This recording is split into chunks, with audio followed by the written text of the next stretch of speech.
इसकी screen visible है मेरी? Yes sir. 1 मिनट देना मेरे को।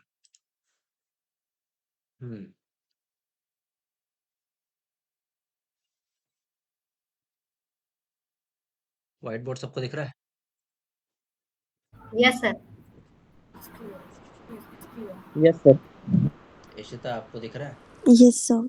आपने आज भी मोबाइल से ज्वाइन करी है क्लास? हाँ जी। Yes sir. क्या कर रहे हो?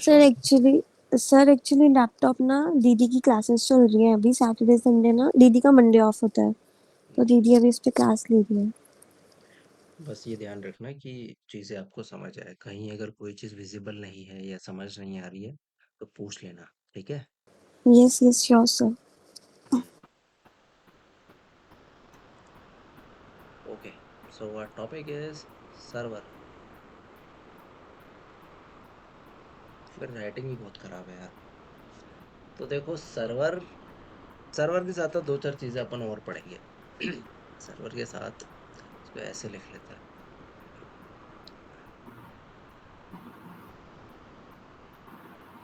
हम्म, हम पढ़ेंगे server, domain, SSL,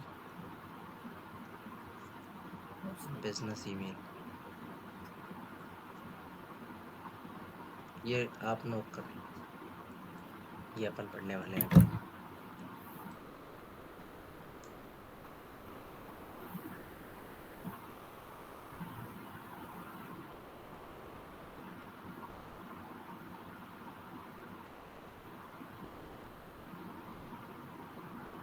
number 1 is our server.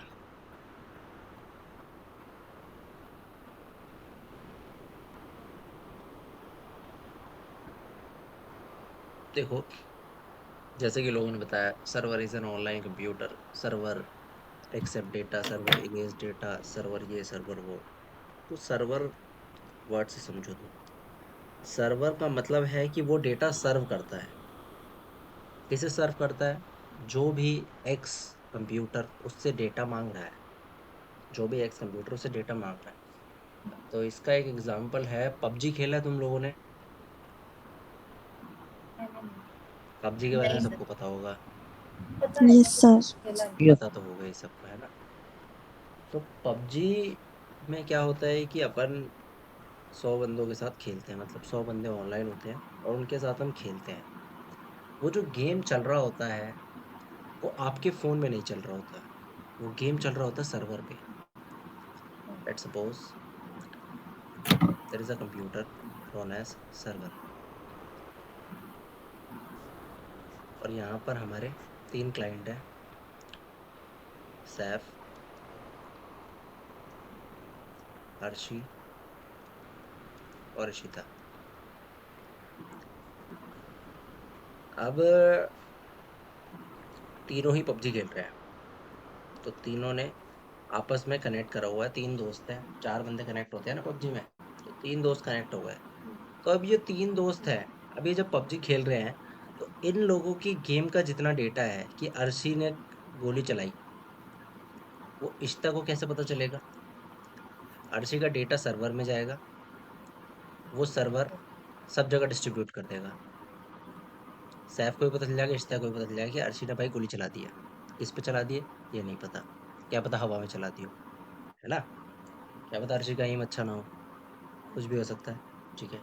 तो सर्वर का काम ये होता है कि जितने कंप्यूटर्स उसके साथ कनेक्टेड है उनको कंटिन्यूअसली डेटा सर्व करता रहे वो, ठीक है? वो एक मेन डेटा सेंटर होता है, और जब इसका इंटरनेट डाउन हो जाता है तो इसे हम कहते हैं सर्वर डाउन हो रखा है, या ये अभी स्लो हो गया है। इसके पास भी एक स्पेसिफिक नंबर ऑफ मेमोरी होती है। रैम पता है सबको क्या होती है? रैम पता है ना सबको क्या होती है? रैम का फुल फॉर्म क्या होता है, बताओ? Random random. क्या बात है, सारे आईटी वाले हैं। Random access memory. ये तो मैंने सेकंड क्लास रैम का है ना। है, क्या बात है। अभी कॉलेज वाले बच्चे होते हैं ना, उनको भी नहीं पता होता, बट कोई बात नहीं, चलो आप लोगों को पता है, बहुत अच्छी बात है। तो रैम का काम क्या होता है, क्या काम होता है रैम का? To access the memory, right? ये तो बहुत तगड़ा जवाब दे दिया हाँ, आपने। Random access memory, RAM who access the memory. Like RAM is basically जहाँ पे सारी इंफॉर्मेशन या जो भी है वो स्टोर होता है। वो तो हार्ड डिस्क में होता है ना, विच इज कॉल्ड स्टोरेज।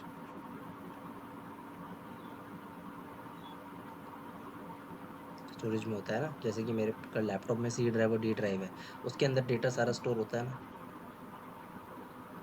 देखो, ये दोनों आपस में कनेक्टेड होते हैं। जब भी कोई कंप्यूटर के अंदर प्रोसेस होती है ना, अब ये मिली सेकेंड का काम होता है सारा। जैसे अभी भी देखो, मैं जो ड्रॉ कर रहा हूँ, ये कैसे ड्रॉ हो रहा है? स्टोरेज में जिस चीज़ की रिक्वायरमेंट है, जैसे अभी ये व्हाइट बोर्ड का एप्लीकेशन चल रहा है, ये व्हाइट बोर्ड का एप्लीकेशन चल रहा है, तो स्टोरेज में से व्हाइट बोर्ड के एप्लीकेशन की मुझे रिक्वायरमेंट थी, तो वो जाएगा रैम के अंदर, रैम से मेरे को शो होगा, और जो जो मैं चेंजेस करूंगा वो रैम के अंदर इन आउट होता रहेगा। ठीक है, तो रैम का काम ये होता है कि जो भी प्रोसेस कंप्यूटर में चल रही है उसको कंटिन्यूअसली प्रोसेस करते रहना। ठीक है, इसका काम ये नहीं होता कि ये डेटा को स्टोर करता है, ये डेटा को रन करता है। ठीक है, स्टोरेज से उठाता है, आपको शो करता है, फिर आप जो चेंजेस करते हो रैम में जाता है, फिर चेंजेस होते हैं, फिर वो वापस आता है। ये प्रोसेस कंटिन्यूस रहती है। अब मैं इस फाइल को सेव करूंगा, तो ये रैम के पास जाएगा, रैम स्टोरेज में सेव करेगी और वापस आकर मुझे यहाँ पर बता देगी कि फाइल सेव। ठीक है, तो जो आपको ये मिलीसेकंड का प्रोसेस लगता है, ये पूरा रैम और स्टोरेज के बीच में गेम चल रहा होता है। अब रैम का एक टाइम आ जाता है जब रैम फुल हो जाती है, बहुत सारे स्टोरेज, बहुत सारी एक्टिविटीज चल रही है। ठीक है, जब मल्टीपल एक्टिविटीज चल रही होती है तो होता क्या है, रैम हो जाती है पूरी फुल। जैसे 4 GB की रैम है और मैं 10 GB का गेम खेल रहा हूँ, रैम मेरी पूरी फुल हो गई है, तो मेरा गेम भी स्लो हो जाएगा। ठीक है, अब मेरा गेम स्लो हो जाएगा तो मैं तो ये बोलूंगा ना, यार मेरा कंप्यूटर स्लो है, मेरा गेम सही से नहीं चलता है। तो इसी क्या कहते हैं, सर्वर डाउन। सर्वर डाउन कब हो जाता है? जब उसके अंदर इतनी सारी प्रोसेस हो जाती है कि वो अपने वॉल्यूम से ऊपर चला जाता है। तो इससे क्या होता है, उसकी स्पीड कम हो जाती है, वो प्रोसेस इसको रोक देता है, इसे कहते हैं सर्वर डाउन। समझ रहे हो सर्वर डाउन का मतलब क्या होता है? हाँ, यस सर्वर डाउन का सर। मतलब स्लो इंटरनेट नहीं होता। सर्वर डाउन का मतलब होता है कि रैम में इतनी सारी प्रोसेस हो गई है कि वो सर्वर अब डेटा प्रोसेस ही नहीं कर पा रहा है। जैसे तुम्हें मैं बहुत सारी इन्फॉर्मेशन दे दूं, आज मैं तुम्हें बैठ के कंटिन्यूअस पढ़ा दूं, तो तुम्हारा दिमाग काम करने बंद कर देगा कि क्या चल रहा है ये, तुम्हारा ही सर्वर डाउन हो जाएगा। समझ गए? This is called server down. तो बैंक में सर्वर डाउन होने का मतलब ये है कि जैसे कि अब यहाँ पर अर्शी सैफ और इशिता बैंक में काम करते हैं, एसबीआई में। ठीक है, और इन इन तीनों का भी लंच भी नहीं हुआ है। ठीक है, अब तीनों काम कर रहे हैं, और तीनों काम करते करते क्या हुआ कि भाई इसमें एक बंदा और ऐड हो गया। कौन है वो? राहुल। अब राहुल है ब्रांच मैनेजर, और राहुल डाउनलोड करनी है मूवी।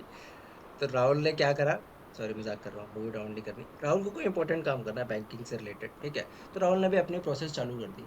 अब राहुल को तो मैं यहाँ पे ऐसा एग्जांपल बता रहा हूँ कि 4 लोग हैं, बैंक में 40 लोग भी होते हैं। ठीक है, और बैंक के जो सर्वर होते हैं उसमें और भी लोग कनेक्टेड होते हैं, काफी सारे काम हो रहे होते हैं। तो इतने सारे प्रोसेस के अंदर जब कभी कभी सर्वर एकदम पूरा फिल हो जाता है, जब उसमें बिल्कुल स्पेस नहीं बचती रैम के अंदर, तो उसे अपन कहते हैं सर्वर डाउन हो गया है। ठीक है, that is called server down. तो आप सबको समझ आ गया? सर्वर के अंदर दो चीजें हैं हमारी, रैम और storage. Actually one doubt, yes. ये बताइए कि वो जो रैम होता है उसमें तो वो short term memory store temporary होती होता है है। ना। हाँ, हाँ, तो फिर उसके बाद वो सब डाटा जो होता है वो डिलीट हो जाता है। वो तो क्योंकि वो प्रोसेस है ना, जो डेटा हमने सेव करा वो डेटा सेव जब भी होएगा तो रैम से होके स्टोरेज में जाके सेव होएगा। रैम में कुछ सेव नहीं होता। रैम में टेम्पररी रहता है, जब कोई प्रोसेस चल रही होती है तो रैम के अंदर आती है, वो रैम के अंदर आती है और प्रोसेस होती है, और जब प्रोसेस कंप्लीट हो जाती है तो वापस स्टोरेज के अंदर चली जाती है वो चीज़। इसलिए रैम के टाइप्स आते हैं, जो स्पीड होती है रैम की वो टाइप्स ऑफ रैम्स के अंदर होती है, DDR3, DDR4, DDR5। गेमिंग के लिए लोग आजकल DDR5 प्रेफर करते हैं, क्योंकि DDR5 में ज़्यादा बेटर स्पीड होती है। ठीक है, जैसे ऐसे ही हार्ड ड्राइव का नया एक टाइप आया है, विच इज़ SSD। पहले एक सिंपल HDD की हार्ड ड्राइव होती थी, हार्ड ड्राइव मतलब जो स्टोरेज होता है, वो स्लो डेटा प्रोसेस करता था। SSD जो होती है वो फास्ट डेटा प्रोसेस करती है।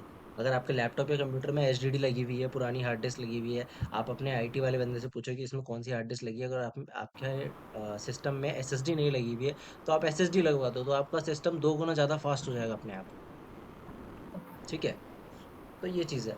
तो सर्वर के अंदर 2 चीज़ें होती है, रैम और स्टोरेज। रैम और स्टोरेज तो देखो फुल हो ना हो उससे फ़र्क नहीं पड़ता। रैम फुल हो जाती है तो सर्वर हो जाता है डाउन। फिर बैंक वाले आपको बोलते होंगे सर आधे घंटे बाद आना, अभी सर्वर डाउन हो रखा है। आधे घंटे बाद आने का मतलब है कि कुछ प्रोसेसेस जब बंद हो जाएगी तो रैम इसमें थोड़ी एम्प्टी हो जाएगी। जब इसमें रैम थोड़ी एम्प्टी हो जाएगी तो इसमें और प्रोसेस करने के लिए जगह बच जाएगी और फिर आपका काम हो जाएगा। समझ गए? हम्म, इसी तरीके से कभी की आपकी वेबसाइट बहुत अच्छी है और कभी कभी स्लो हो जाती है। जैसे कभी कभी आपने सुना होगा, आपने देखा होगा, आप रिजल्ट देख रहे हो 12th का और आप वेबसाइट स्लो चल रही है, सर्वर डाउन हो गया, सर्वर है ना, सर्वर क्योंकि क्रैश हो गया, सुना होगा आपने। क्योंकि बहुत सारे बच्चे उसमें हाँ, लॉगिन कर बहुत रहे सारे हैं। बच्चे ऑनलाइन आए थे, बहुत सारे बच्चे डेटा रिक्वेस्ट कर रहे होते हैं उस वेबसाइट से। डेटा रिक्वेस्ट ही तो कर रहे हैं जब अपना रोल नंबर डाल रहे हैं, है ना। तो डेटा रिक्वेस्ट कर रहे होते हैं तो इससे सर्वर डाउन हो जाता है। So this is called server. I hope अब सब लोगों को समझ आ गया होगा कि सर्वर क्या होता है।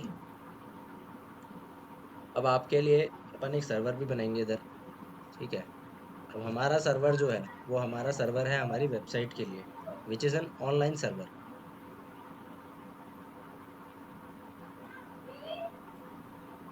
ऑनलाइन सर्वर, ऑनलाइन सर्वर का बेसिकली ये काम है कि ये एक ऑनलाइन कंप्यूटर है। Okay.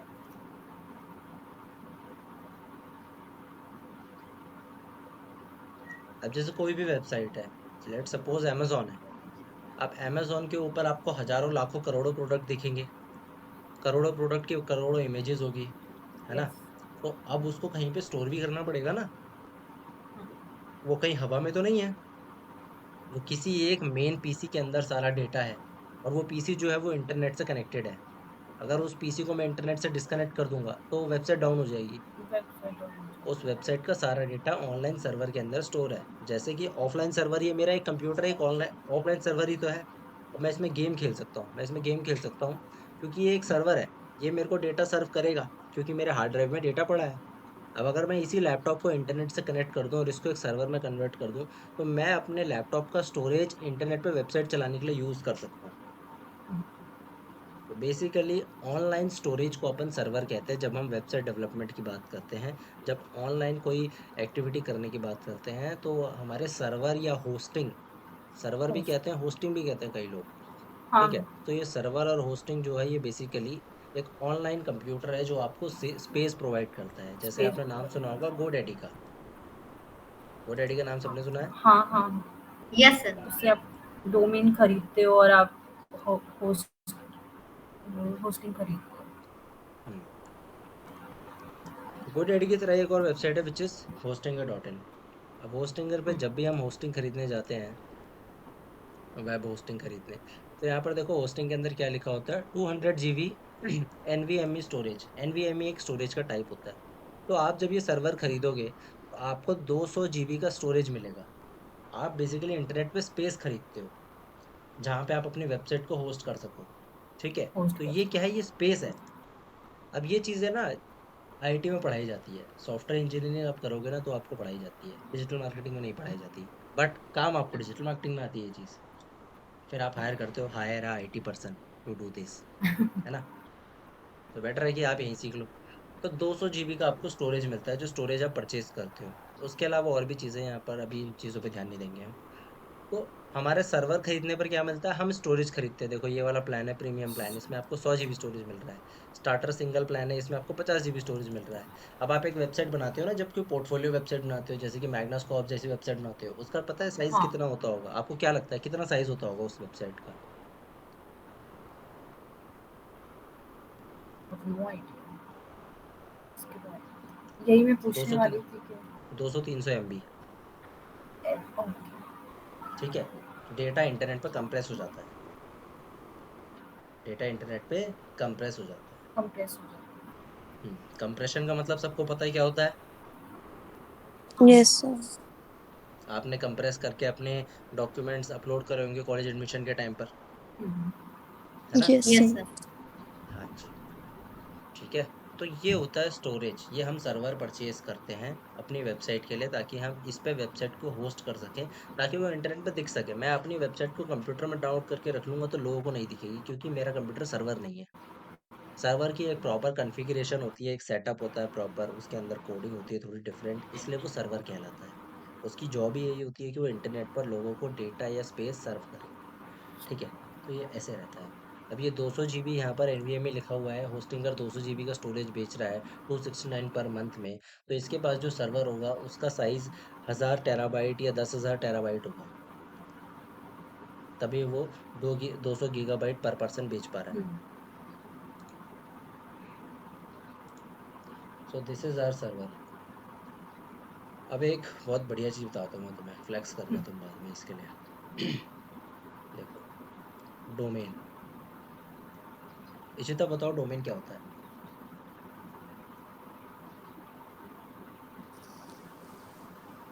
No idea.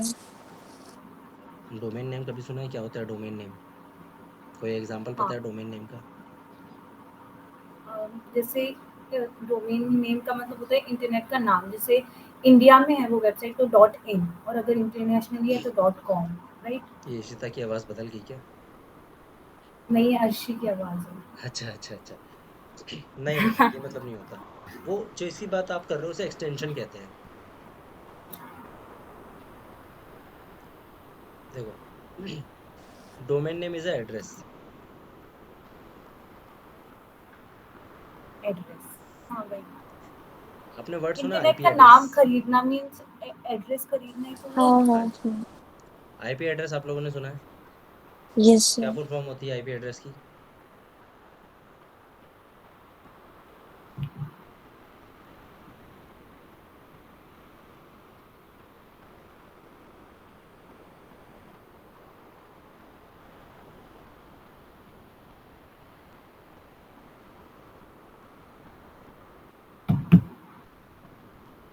Internet protocol address.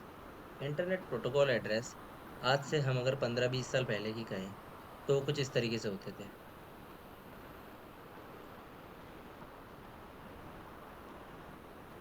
आपने कभी अपने वाईफाई का पासवर्ड चेंज करा है किसी ने? हाँ। Yes sir. Yes sir. तो आपने ये ऐसा कोई एड्रेस डाला है कभी अपने गूगल क्रोम के अंदर? No sir. इससे भी आप अपने वाईफाई का पासवर्ड चेंज कर सकते हो। ये एड्रेस अगर आप अपने उसमें डालोगे, 192 होता है, कभी 198 होता है, वो आपका अपने इंटरनेट प्रोवाइडर से पूछना पड़ेगा। ये आईपी एड्रेस जो अपने ब्राउज़र में आप डालोगे तो आपके वाईफाई की सेटिंग्स खुल जाएगी। आपका वाईफाई कनेक्टेड होना चाहिए आपके लैपटॉप से। आप ये वाला एड्रेस अपने लैपटॉप में डालोगे तो आपके वाईफाई की सेटिंग्स ओपन हो जाएगी, जहाँ से आप पासवर्ड को चेंज कर सकते हो। इसे कहते हैं एड्रेस। ठीक है? अब पुराने टाइम में क्या होता था, इंटरनेट प्रोटोकॉल्स के एड्रेस कुछ इस तरीके से होते थे। जैसे कि फॉर एग्जांपल, मैं बहुत बेसिक एग्जांपल से आपको समझाता हूँ। लेट सपोज मैं एक कोई फाइल ओपन करता हूँ।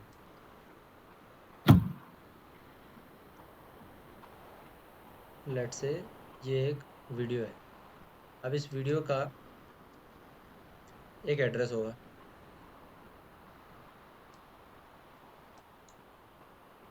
इस वीडियो का जो एड्रेस है वो है सी ड्राइव के अंदर, यूजर्स के अंदर, राहुल दास नाम के एक फोल्डर के अंदर, और उसके अंदर डाउनलोड्स नाम का एक फोल्डर है, उसके अंदर है ये। तो इस जो ये पिक्चर है इसका एड्रेस ये है। इस पिक्चर का एड्रेस ये है। अब ये एड्रेस याद रखना तो वैसे भी लोगों के लिए मुश्किल था, क्योंकि भाई कौन सी फाइल किसके अंदर है हर बार किसी को कैसे पता होगा। तो क्या करा, जब नया नया इंटरनेट आया था तो लोगों ने एक डिफरेंट चीज़ बनाई which is called IP address. IP address basically कुछ इस तरीके के होते थे। ठीक है? जो ये बेसिकली हर एक वेबसाइट का एक अपना एक एड्रेस होता था। ठीक है? जैसे कि मेरी वेबसाइट का हो सकता है 186 पॉइंट समथिंग समथिंग समथिंग। ठीक है? ये इंटरनेट प्रोटोकॉल के एड्रेस होते थे। ठीक है? अब ये एड्रेस भी याद रखना मुश्किल था। मुश्किल तो आपके लिए ये भी होगा जो मैंने अभी बताया आपको। तो इनको चेंज कर दिया एक नेम के अंदर, which is called domain name.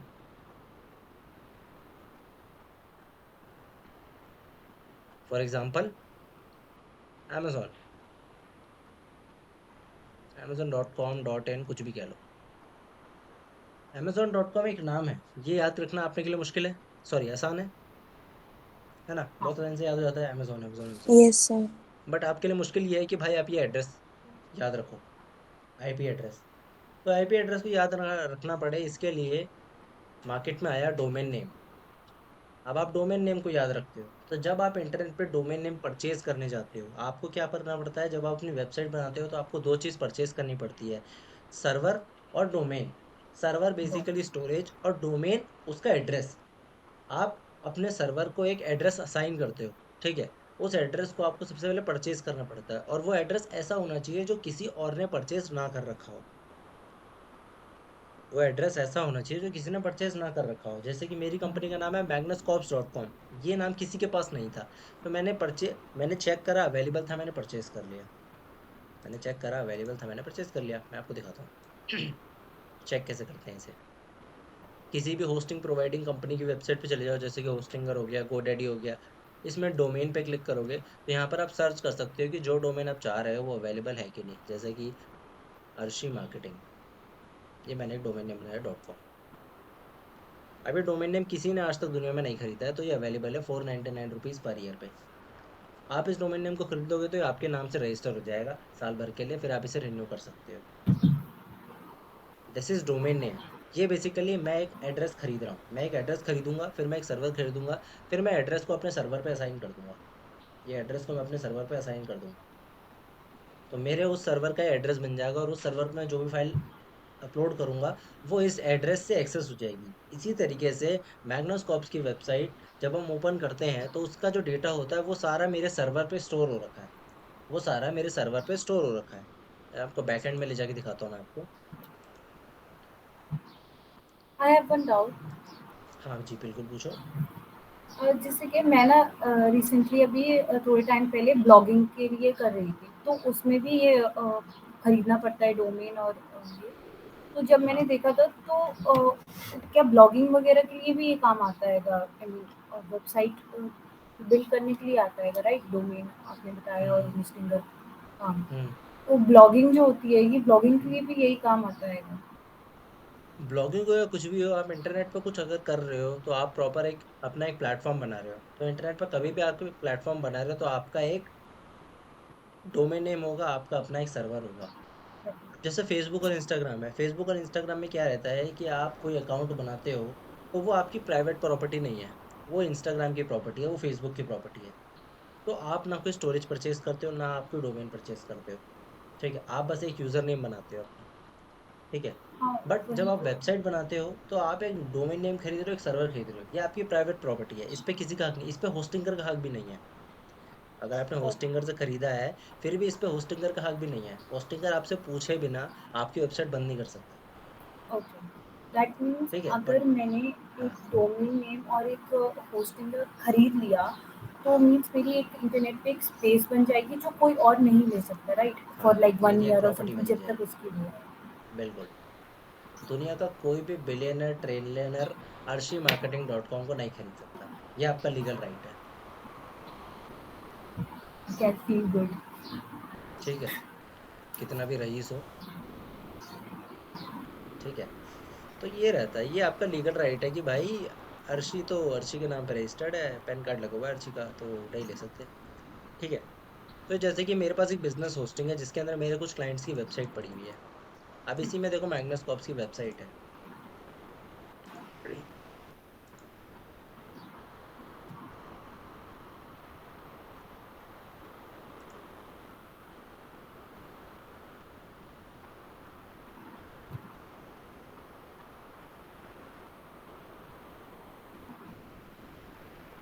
ये मेरी वेबसाइट की सारी फाइल्स है। ये सारी फाइल्स आपस में एक साथ कंपाइल होकर रन होती है तो मेरी वेबसाइट दिखती है, जो वेबसाइट मैंने बनाई है। जैसे कि ये जो magnuscorps.com है, ये वेबसाइट दिखती है, बट इसके पीछे बहुत सारी अलग अलग फाइल्स है जो वर्क कर रही है। इस बटन की अलग फाइल है, ये डिज़ाइंस की एनिमेशन की अलग फाइल्स है, लोगो की फाइल है, ठीक है? तो ये इमेजेस है, एनिमेशन है, ये जावास्क्रिप्ट आपको लगी हुई दिख रही है, ठीक है? तो ये सब क्या है? ये सब फाइल्स हैं जो आपको यहाँ पर दिख रही है स्टोर्ड, ठीक है? तो मैंने एक सर्वर परचेज करा, मैंने ये सारी फाइल स्टोर करी। उसके बाद मैंने अपनी होस्टिंग में जो भी मेरा ये सर्वर था, मैंने इसको अपने डोमेन नेम के साथ कनेक्ट कर दिया, तो ये मेरा डोमेन नेम है magnuscorps.com। तो दुनिया जहान में कोई भी डोमेन नेम, जब ये मेरा डोमेन नेम गूगल पे सर्च करेगा तो उसको मेरी ये सब फाइल्स जो है वो दिख जाएगी, मतलब ये फाइल्स नहीं दिखेगी, मेरी वेबसाइट दिख जाएगी, ठीक है? So this is server and domain name. ये होती है सर्वर और डोमेन नेम की कहानी। इस तरीके से ये चीज़ें वर्क करती है। अब आप में से कोई अगर इतना क्यूरियस है कि सर एक सर्वर खरीदवा के दिखा देना, तो आप लोग एक प्रैक्टिस के लिए एक सर्वर खरीद के देखना। सबसे सस्ता सर्वर आपको पड़ेगा स्टार्टर प्लान, वो आप खरीद के देखो अपने नाम से और प्रैक्टिस करो। अपने नाम से आप अगर खरीद लोगे तो आपको फ़ायदा ये रहेगा कि फ्यूचर में आपका पोर्टफोलियो बन जाएगा, जो आप बाद में इंटर्नशिप्स और जॉब के अंदर दिखा सकते हो। क्योंकि मैंने भी ये सेम चीज़ खरीदी आज से 5.5 साल पहले, और ये बहुत इफेक्टिव होती है। अगर आपका खुद की कोई इंटरनेट प्रॉपर्टी है जिसको आपने सही से मैनेज कर रखा है, अच्छी रीच बना रखी है, आपको इंटरव्यू में एक सवाल का जवाब देने की ज़रूरत नहीं है। आपको सिर्फ अपनी वेबसाइट का लिंक देना है, वो देखेगा और आपको हायर कर लेगा। इस तरीके से डिजिटल मार्केटिंग में जॉब्स मिलती है। 95% डिजिटल मार्केटिंग सीखने वाले बच्चों को जॉब इसीलिए नहीं मिलती है क्योंकि वो क्लासेस लेते हैं और सर्टिफिकेट लेके पहुंच जाते हैं इंटरव्यू देने के लिए। This is not a degree कि आपने बीकॉम की प्रैक्टिस 3 साल करी है, 4 साल करी है और आप जाके बोल दिए सर मुझे टैली आता है तो मेरे को रख लो। डिजिटल मार्केटिंग प्रोफेशनल स्किल है। कोई भी ऐसी चीज़ जो डे बाय डे चेंज होती रहती है उसके लिए हैंड्स ऑन एक्सपीरियंस की ज़रूरत होती है। बीकॉम वगैरह, बीबीए, इन सब चीज़ों का सिलेबस सालों से चेंज नहीं हुआ है। आप लोगों को ही पता है ये बात। सब सेम है। आप सब लोग सेम चीज़ पढ़ रहे हो। आप लोगों में कुछ ऐसा यूनिक नहीं है। आप सब लोग अगर बीकॉम कर रहे हो, आप में से 6 के 6 लोग बीकॉम कर रहे हो, तो कुछ आप अलग नहीं कर रहे हो। 6 के 6 बंदे सेम चीज़ कर रहे हो। बट अगर आप 6 के 6 बंदे डिजिटल मार्केटिंग सीख रहे हो ना, तो आप 6 के 6 बंदे अलग चीज़ सीख रहे हो। अर्शी का इंटरेस्ट एसईओ में आ जाएगा, अर्शी एसईओ में अच्छी हो जाएगी, इशिता परफॉर्मेंस मार्केटिंग में अच्छी हो जाएगी, ठीक है? और क्या नाम है ये सैफ अपना कंटेंट मार्केटिंग में अच्छा हो जाएगा, है ना? तो सबके अपने-अपने एक फ़ील्ड बन जाएगी और वो स्ट्रॉन्ग फ़ील्ड बन जाएगी। डिजिटल मार्केटिंग में ज़रूरी नहीं है कि आपको पूरी डिजिटल मार्केटिंग मस्त आनी चाहिए एकदम।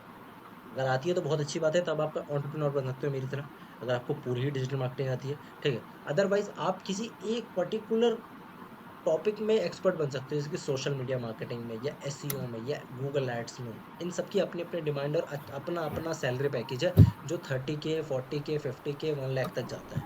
ठीक है? Depends on your skills, experience. ठीक है? तो ये सिस्टम है। कहाँ था मैं वैसे मैं? Yes server sir. डोमेन, हाँ, ठीक है।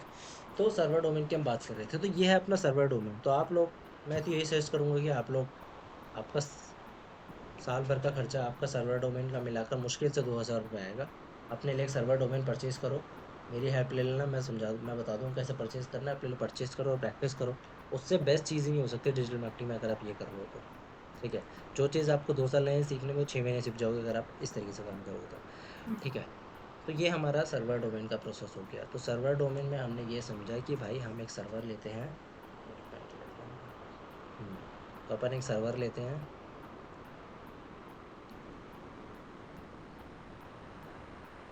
और इसको हम कनेक्ट करते हैं डोमेन से। इतना सबको समझ आ गया? हम एक सर्वर परचेज करते हैं, उसे डोमेन से कनेक्ट करते हैं और सर्वर के ऊपर वेबसाइट की फाइल्स अपलोड करते हैं, और जब भी कोई उस डोमेन को सर्च करता है तो हमारी फाइल वो एक्सेस करता है, बेसिकली हमारी वेबसाइट को एक्सेस करता है। इतना समझ गए सब लोग? इसमें यस कोई सर। डाउट है किसी का? Yes sir. किसी का कोई डाउट इसमें? ठीक है। अब देखो, सर्वर के बीच में एक है पेनिट्रेशन, एक प्रजाति है जिसे कहते हैं हैकर। क्या काम होता है हैकर का, बताओ जरा? डेटा को हैक करना, ठीक है। और कोई? आपका इशिता? जो आपका पर्सनल डेटा होगा वो हैक करके फिर उसके साथ में छेड़छाड़ कर सकता है। ठीक है। Anyone else? आपके सर्वर में या उसमें इन्वेड कर लेना and आपकी पर्सनल इंफॉर्मेशन को एक्सेस करना। करेक्ट। और बताओ कोई? Safe? No sir. No sir? Hacker का मतलब नो सर होता है? हैकर उसको का पता मतलब होगा कुछ तुम्हें करते हैकर हैं, क्या मतलब होता है, किसी कि किसी भी हैकिंग क्या डेटा को होती हैक है? करते हैं। अच्छा, चलो ये सबसे सिंपल आंसर है कि हैकर का मतलब होता है डेटा हैक करना। देखो, हैकर का मतलब जैसा कि इशिता ने बताया कि वो आपके सर्वर में इन्वेड करता है, तभी मैंने ये सर्वर और डोमेन के बीच में एक लाइन बनाई है। ठीक है? तो इसको ड्राइंग बनाते हैं एक मस्त सी।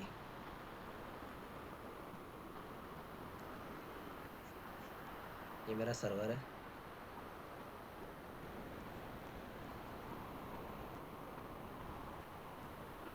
ठीक है, और ये मेरा पर्सनल कंप्यूटर है, दिस इज कॉल्ड पीसी। ये मेरा पर्सनल कंप्यूटर है जिसपे मैंने क्या खोल रखी है, amazon.in, और मैं खरीद रहा हूँ एक बढ़िया नए जूते। ड्राइंग बहुत बेकार है मेरी, बताया था ना मैंने तुम लोगों को। ठीक है, तो मैं एक जूते खरीद रहा हूँ, और भाई सर्वर है, सर्वर अमेजोन का ही है ये जो सर्वर है ये अमेजोन का ही है। ठीक है, तो होता क्या है कि मैं amazon.com खोलता .in खोलता हूँ, तो होता क्या है कि जब भी मैं कोई वेबसाइट ओपन करता हूँ, किसी वेबसाइट को कॉल करता हूँ, या आप भी करोगे अपने फ़ोन या कंप्यूटर में, तो होता क्या है कि रिक्वेस्ट जाती है सर्वर के पास। ठीक है, सर्वर के पास रिक्वेस्ट जाती है, और सर्वर से वेबसाइट का डेटा आपके सर्वर में डाउनलोड, आपके डिवाइस में डाउनलोड होता है। ठीक है, जब भी आप कोई वेबसाइट कॉल करते हो ना, उसका जो डेटा होता है वो आपके डिवाइस में डाउनलोड होता है। ठीक है, जैसे कि वो वेबसाइट है, उसकी इमेजेस हैं, वो आपके ब्राउज़र में डाउनलोड होती है, नॉट एक्चुअली कंप्यूटर में डाउनलोड होती है, आपके ब्राउज़र में डाउनलोड होती है, तो आपको दिखती है। और ये डाउनलोडिंग प्रोसेस 2-3 सेकंड लेती है, इसलिए आपको लगता है कि अरे ये तो ऐसी खुली हुई डाउनलोड थोड़ी हुआ। बट एक्चुअली में जब भी आप कोई डोमेन को कॉल करते हो, तो वो उसके फाइल्स जिस भी सर्वर पर पड़ी है वहाँ से आपके डिवाइस में डाउनलोड हो जाती है। ठीक है, तो मतलब क्या हो रहा है, यहाँ पे डेटा ट्रांसफरिंग हो रही है, डेटा ट्रांसफरिंग हो रही है। अब मैं यहाँ पे अकाउंट बनाऊंगा अगर अमेजोन पर, यहाँ पे अगर मैं अकाउंट बनाऊंगा, अपना नेम ऐड करूंगा, ठीक है, फ़ोन नंबर ऐड करूंगा, तो होगा क्या कि मेरा पीसी, जब मैं इसको सबमिट करूंगा तो ये डेटा सर्वर के पास भेजेगा, है ना, और सर्वर इसको क्या करेगा, स्टोर करेगा, और सर्वर मेरे को मैसेज भेजेगा क्या, स्टोर्ड। ऐसा ही होता है ना। पीसी में यस मैंने सर। अपनी डिटेल्स फिल करी और वो सर्वर के पास गई, सर्वर ने डेटा को स्टोर करा और मेरे को बता दिया भाई स्टोर हो गया। अब इसके बीच में इन्वेट करता है हैकर। हैकर का काम होता है इस बीच में कनेक्शन को इन्वेट करना, और जो डेटा ट्रांसफरिंग हो रही है, जो भी डिटेल्स ट्रांसफरिंग हो रही है, उसे अपने सर्वर में ऐड करना, अपने सर्वर में ऐड करना।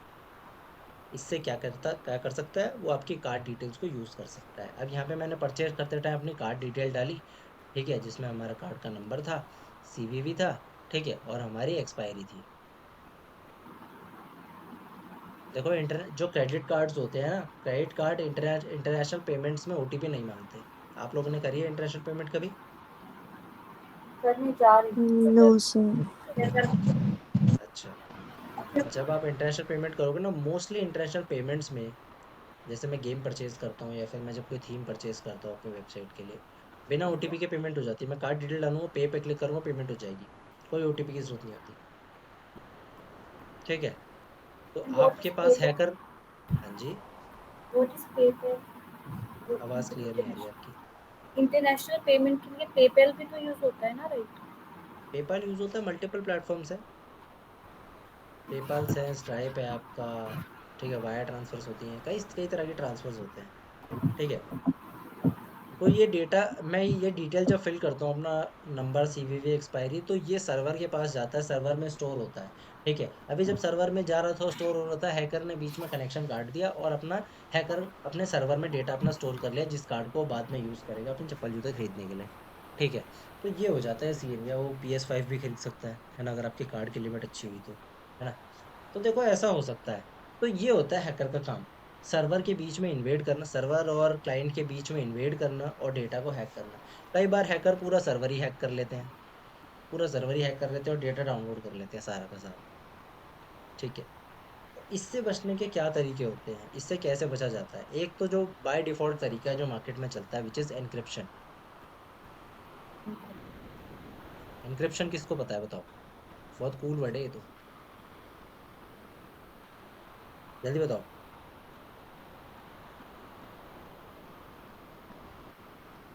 अकाउंटिंग में कौन है यहाँ पर? अकाउंट्स में 12th क्लास में पढ़ाया जाता है एन्क्रिप्शन और डिक्रिप्शन। अकाउंट्स में नहीं, बिजनेस में, हाँ।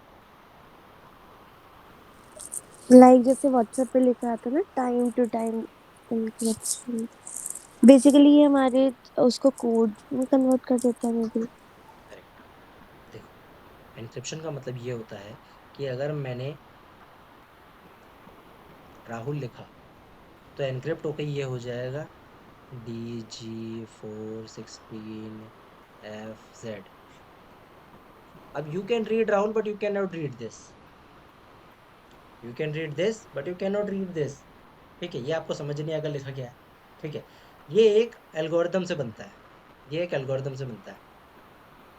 लॉक है बेसिकली, ये लॉक की ड्राइंग है। ठीक है, एल्गोरिदम पता है किसी को क्या होती है?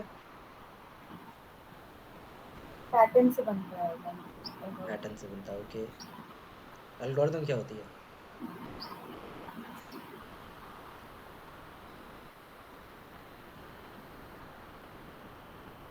एल्गोरिदम का बेसिक बहुत सिंपल डेफिनेशन बता देता हूँ, हमेशा याद रखना। रूल्स। हाँ, algorithm is set of rules, a set of rules is called algorithm. जिसका एक रियल लाइफ एग्जांपल बताता हूँ। जैसे कि मैंने सैफ और क्या नाम है अपना, अर्शी को, सैफ और अर्शी को मैंने बोला कि भैया ये रूम जो है ये आपको इसको रेनोवेट करना है। जिसमें आपको क्या करना है, आपको पेंट चेंज करना है, आपको सीमेंट इसके ऊपर जो पुट्टी लगी हुई है वो चेंज करनी है, फर्नीचर चेंज करना है, ये सब चीजें करनी है।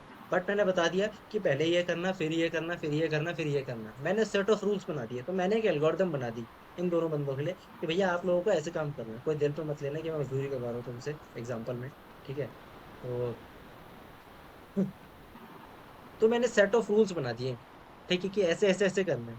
इसी तरीके से एनक्रिप्शन क्या है, एक एल्गोरिदम होती है जिसमें एक रूल बन जाते हैं कि भाई जब आर आर वर्ड यूज होगा तो उसे किस वर्ड में एनक्रिप्ट किया जाएगा, ए होगा तो किस वर्ड में एनक्रिप्ट किया जाएगा, एच होगा तो क्या एनक्रिप्ट करा जाएगा। लेट से एच अगर 1 और 4 है, ठीक है, तो 1 4 में एनक्रिप्ट हुआ है, यू जो है वो 6 और एफ में एनक्रिप्ट हुआ है, एल जो है वो 2 में एनक्रिप्ट हुआ है। तो ये क्या है, ये एक एनक्रिप्टिंग एल्गोरिदम है। ये डिक्रिप्ट कैसे होती है, जिस भी सॉफ्टवेयर ने एनक्रिप्शन एल्गोरिदम बनाई है वही डिक्रिप्शन एल्गोरिदम बनाएगा।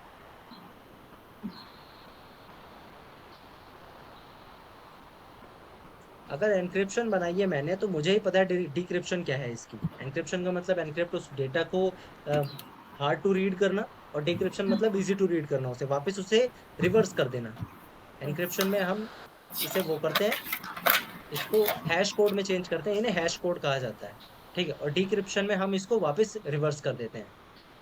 ठीक है, तो मैंने एनक्रिप्ट कर दिया डेटा को और बाद में खुद ही डिक्रिप्ट कर दिया। तो अमेजोन की अपनी एक एल्गोरिदम है।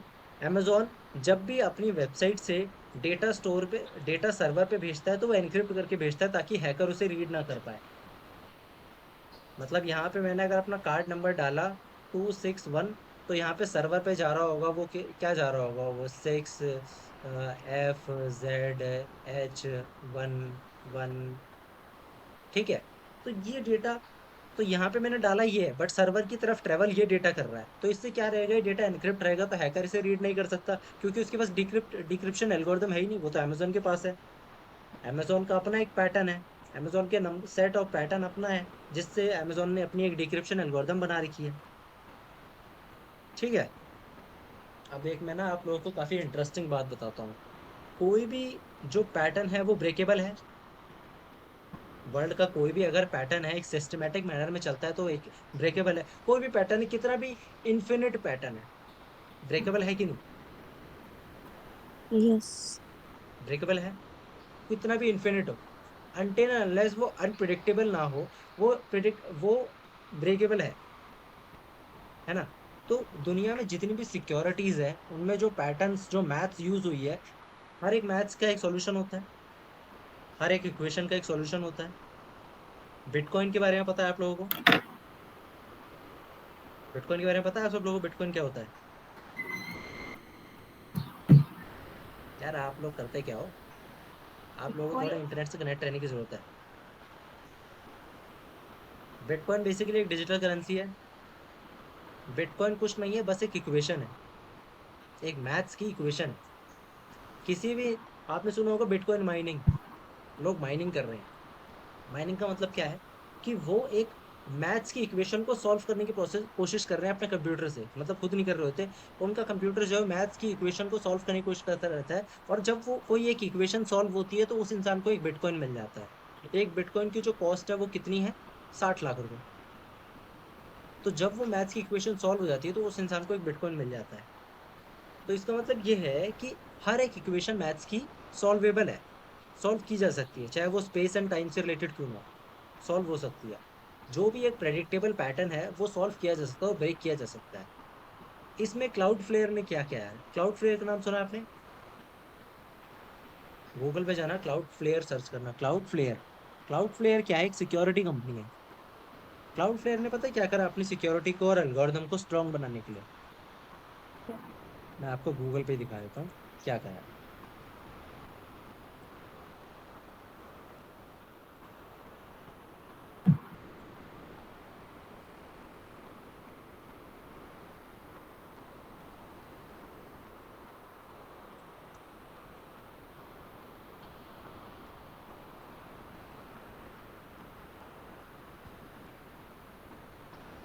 ये रहा। ये इमेज देख रहे हो आप?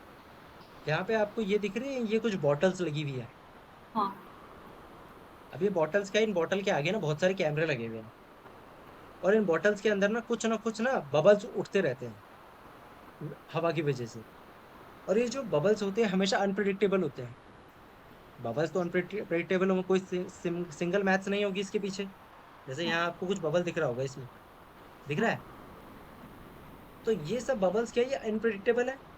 ये एक ऐसा पैटर्न है जो सॉल्वेबल नहीं है, क्योंकि इसका कोई पैटर्न ही नहीं है। ये बबल हर बार एक ऐसी इक्वेशन बना रही है जो सॉल्व नहीं की जा सकती, क्योंकि ये एक सिस्टमैटिक पैटर्न नहीं है। मैं ज्यादा मैथ्स बोल रहा हूँ क्या, समझ आ रही है आप लोगों को? मतलब ये यस प्रिडिक्टेबल नहीं है करेक्ट। इसमें बबल्स होते हैं हाँ हाँ जी, इशिता आपको समझ आ रहा है? Yes sir. तो ये प्रिडिक्टेबल नहीं है। तो क्लाउड फ्लेयर इस एल्गोरिदम को यूज करता है। क्लाउड फ्लेयर की एल्गोरिदम क्या करती है, कैमरा के थ्रू इन बबल्स की मूवमेंट के अकॉर्डिंग अपनी एल्गोरिदम को हमेशा चेंज करती रहती है, अपनी एनक्रिप्शन एल्गोरिदम को चेंज करती रहती है। तो वो ब्रेकेबल हो ही नहीं पाती। क्यों नहीं ब्रेक कर सकते उस एल्गोरिथम को? क्योंकि ये हमेशा चेंज होती रहती है अकॉर्डिंग टू नेचर, और नेचर तो अनप्रिडिक्टेबल है, कभी भी भूकंप आ जाता है। तो ये बबल्स नेचर के अकॉर्डिंग कभी भी अपडेट होते रहते हैं, कभी भी निकलते रहते हैं, उस हिसाब से एल्गोरिथम अपडेट होती रहती है। मतलब कैमरा, जो इनके आगे कैमरा लगे हुए हैं, वो बबल्स को देख कर उस हिसाब से पैटर्न क्रिएट करते हैं और उसे एल्गोरिथम में कन्वर्ट कर देते हैं। तो ये अनब्रेकेबल हो जाती है हमेशा, क्योंकि ये हमेशा नया बबल बनेगा ना, बिलियन ट्रिलियन टाइम ये अलग बनेगा हमेशा। सो ये लेवल ऑफ सिक्योरिटी है। तो एल्गोरिदम एन्क्रिप्शन का मतलब यही है कि डेटा को एन्क्रिप्ट इस तरीके से कर दिया जाए ताकि उन्हें रीड करना मुश्किल हो, और जिसने उस एल्गोरिदम को बनाया सिर्फ वही रीड कर पाए। अब ये जो क्लाउड फ्लेयर है, जब जब अपनी एल्गोरिदम बना रहा है तो इसे पता है कैसे बना रहा है, तो ब्रेक भी ये खुद ही कर सकता है और कोई नहीं कर सकता। ठीक है, तो इसे कहते हैं डेटा एन्क्रिप्शन। तो जब भी हमारा डेटा, हमारी सिंपल वेबसाइट जो है, जो आपकी कोई भी, आप खुद भी जो वेबसाइट बनाओगे ना, वो भी एन्क्रिप्टेड ही होगी, उसका डेटा भी एन्क्रिप्ट होकर ही सर्वर पे जाएगा। बट वो कब नहीं जाएगा, अब यहाँ पे एक सवाल आता है कि ये डेटा एन्क्रिप्ट होकर कैसे जा रहा है, और आपका डेटा ऐसी कौन से सिनेरियो में एन्क्रिप्ट होकर सर्वर पे नहीं जाएगा? वो तब नहीं जाएगा when you don't have this SSL। अगर आपके पास SSL नहीं है तो आपका जो डेटा है वो अनएन्क्रिप्टेड सर्वर पर जाएगा, और अगर हैकर उसमें इन्वेट करता है तो बहुत इजीली आपके डेटा को रीड कर पाएगा। तो SSL क्या होता है ये समझ लेते हैं। ज्यादा बोरिंग तो नहीं हो रही क्लास? No sir. खत्म होने वाली है वैसे, कितने बज गए? 12 बजने वाले हैं। SSL, SSL का फुल फॉर्म होता है, हाँ जी, SSL सिक्योरिटी प्रोवाइड करता है, लाइक हमारे डेटा को क्रिप्टिक कर देता है। करेक्ट।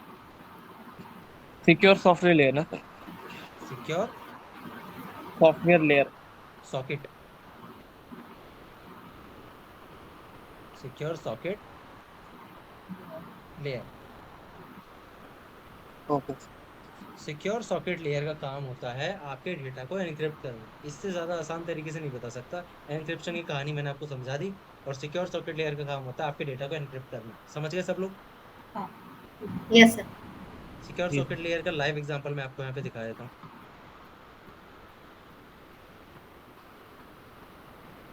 ये आपको जो आइकन दिख रहा है, देखो क्या लिखा है यहाँ पर। आप किसी वेबसाइट पे जाओगे, यहाँ पे क्लिक करोगे, यहाँ पे लिखा हुआ दिखेगा कनेक्शन इज सिक्योर, और यहाँ पे आपको एक ताला लगा हुआ दिख रहा है। इसका मतलब क्या है कि ये वेबसाइट सिक्योर है।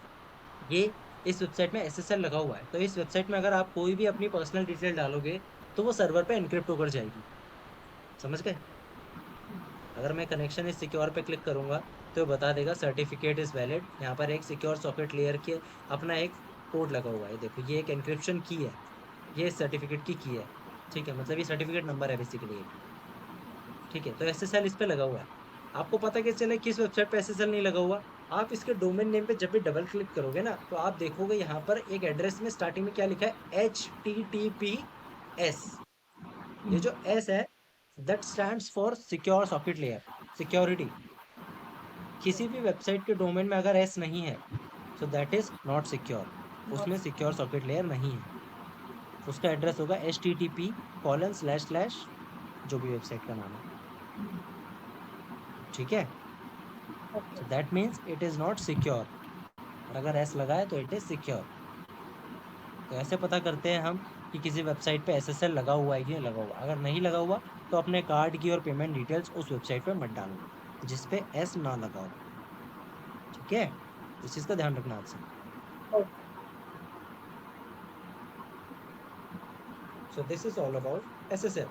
अब हमारा जो लास्ट बचा, एक्चुअली मैं सोच रहा था कि वर्डप्रेस भी आपको आज करवा देता, बट ज़्यादा लेंदी हो जाएगी, तो वर्डप्रेस हम नेक्स्ट क्लास में कर लेंगे। अभी आप लोग अपना रिसर्च वर्क चालू रखो, जो चीज़ें मैं आपको क्लास में पढ़ा रहा हूँ उसे रिसर्च करो आराम से, ज़्यादा लोड मत लो इन सब चीज़ों पर। धीरे धीरे सीखोगे, एक साथ बहुत सारी चीज़ें सीखने लगोगे तो भूल जाओगे चीज़ें। तो जितनी चीज़ें मैं आपको क्लास में पढ़ाता हूँ बस उसको पूरे वीक में कभी भी आपको टाइम मिले कि भाई थोड़ा इसके बारे में और रिसर्च कर लेते हैं, तो उन टर्म्स को गूगल पर डालो, उन टर्म्स को यूट्यूब पर डालो और 4 चीज़ें और पढ़ लो उसके बारे में। खुद रिसर्च जो करोगे वो चीज़ कभी नहीं भूलोगे, मेरी पढ़ाई हुई चीज़ें भूल जाओगे अगले दिन, ठीक है। मतलब इतना घटिया भी नहीं पढ़ाता बट फिर भी यार ह्यूमन ब्रेन है, भूल जाता है, ठीक है।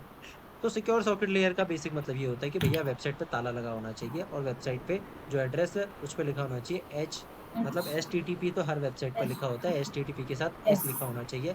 अगर S नहीं लिखा so it is not secure, ठीक है। HTTP का फुल फॉर्म होता है hyper text transfer protocol, hyper text transfer protocol, ठीक है। अच्छा मैं आपको एक और चीज़ बता देता हूँ, ये जो एड्रेस है ना इसे क्या कहते हैं? इसे तो डोमेन नेम कहते हैं, hostinga.com तो डोमेन नेम है। इस पूरे एड्रेस को क्या बोलेंगे?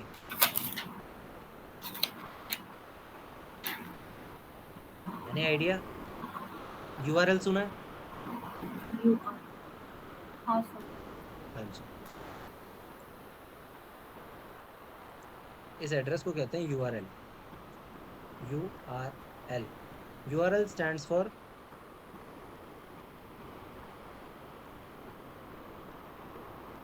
Uniform resource locator, uniform resource locator. अब आप इसका मतलब समझ गए होंगे, एक यूनिफॉर्म रिसोर्स को लोकेट करने का एक address which is called URL। एक यूनिफॉर्म रिसोर्स मतलब एक सर्वर एक रिसोर्स ही तो है, यूनिफॉर्म का मतलब एक स्पेसिफिक, है ना। तो एक स्पेसिफिक रिसोर्स को लोकेट करने की चीज होती है जिसे URL कहा जाता है, जो आपका ये एड्रेस होता है, ठीक है। डोमेन नेम मतलब एक कंपनी एक नेम, ठीक है, rahuldas.com, mangosoft.com, amazon.com, that is a domain name. But जब हम कोई प्रोडक्ट ओपन करते हैं तो आप देखोगे कि अमेजोन का जो URL होता है वो होता है amazon.in/ फिर फलाना ढिमकाना लिखा होता है बहुत सारा, है ना, देखा है ना आप सब लोगों ने। Yes sir. जैसे कि अब यहाँ पे ये पब्लिक HTML की फाइल है, इसका देखो एड्रेस कितना लंबा है, that is URL, uniform resource locator. जब मैं इस URL को डालूंगा तो ये स्पेसिफिक रिसोर्स ओपन हो जाएगा, so that is URL। Last चीज बची हमारी विच इज बिजनेस ईमेल, जो बहुत आसान है, बहुत बहुत ही सिंपल चीज है। एक बारी में बता देता हूँ मैं आपको।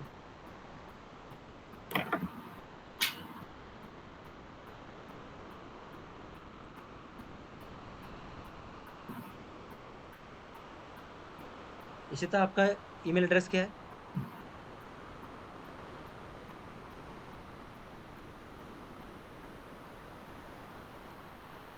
इशिता हेलो नहीं है। इशिता, आवाज आ रही है? इशिता गई? नहीं है। गई? हाँ शायद। हाँ ठीक है, आपका ईमेल एड्रेस क्या है? मेरा हाँ। आशीष शेख अच्छा, 97007@gmail.com। @gmail.com। gmail.com। अब gmail.com जो है ना वो एक ग्लोबल एड्रेस है, वो हर बंदा यूज कर रहा है। मेरे पास भी जीमेल की एक आईडी है, अर्शी के पास भी है, सैफ के पास भी होगी, है ना, सबके पास है एक एक आईडी। ठीक है, तो ये एक यस सर। पब्लिक आईडी है। बिजनेस आईडी का मतलब ये होता है कि आपका जो डोमेन नेम है वो आपका एक्सटेंशन होता है। जैसे कि लेट सपोज मेरा डोमेन नेम है magnuscorps.com,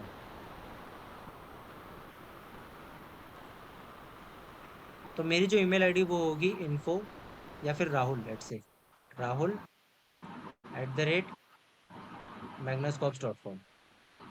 इसे कहते हैं sir business business email. ID जो है ईमेल आईडी से कनेक्ट रहता है क्या? हाँ, बिजनेस ईमेल का मतलब होता है कि बिजनेस, इसे कहते हैं एक्सटेंशन।